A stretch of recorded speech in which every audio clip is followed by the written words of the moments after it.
ஏய் மாப்ள வேலையை விட்டா மாப்ள. என்ன வேலையை விட்ட? ஏய் உன்கிட்ட கேள்வி இல்லையா வேலையை சொல்லி? வேலையை விட்டியா? ஆமையா? யாரு கேட்டு விட்டா? விடுறதுக்குன்னா ஒரு வாரத்துக்கு என்கிட்ட போன் அடிச்சிருக்கலாம்ல. நானே வேலை இல்லாம ஒரு வாரம் வீட்டுல தண்டல் எடுத்துன்னு இருக்கேன். என்னையா மாப்ள? நான் வேலை வாங்கி தரேன்டா, நம்ம ஆபீஸ் இருக்கு. ஒரு வாரம் வேலை இல்லாம வீட்டுல தானே கிடந்தேன். உன் கூட தானே சுத்தினேன், சொன்னியா? சரி வரேன், வா வா, உனக்கும் வாங்கி தரேன் வா. கம்பெனி இங்க கூட்டு வந்திருக்க? ஏய் இதாண்டா எனக்கு கம்பெனி.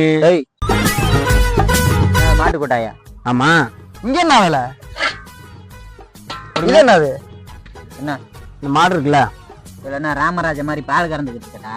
நான் என்ன மாடு குளிப்பாட்டு ஒண்ணுமா? சொன்னதை கேட்டாதான் இங்க வேலை. ரைட் சைடு நிக்கல மாடு, இந்த மாட்டுக்கெல்லாம் நீ சாணி எழுற. லெஃப்ட் சைடு நிக்குது பாரு மாடு, இந்த மாட்டுக்கெல்லாம் நீ சாணி எழுற. ஏய் சாணி அல்றதுக்கு தான் காய பேனை பெத்து போட்டுருக்காங்களே. வேற ஏண்டா இந்த வேலை பார்க்கறதுக்கு தான் நான் வந்து ஐடி வேலையை விட்டு வந்திருக்கேன்டா. சாணி எல்லாம் மாசம் 60,000 ரூபாய் சம்பளம் தரேன். மாப்ள கையில அள்ளணுமா இல்ல கால்ல அள்ளணுமா சட்டையில அள்ளணுமா இல்ல பேண்ட்ல எப்படி வேணா அள்ளுற மாப்ள? அது கொஞ்சம் வரையும் சொன்ன வேலையை மட்டும் செய்யணும். போ எங்க அவன்? மாப்பிள நான் ஆல்ரெடி வேலையை ஆரம்பிச்சுட்டேன். இந்த பாரு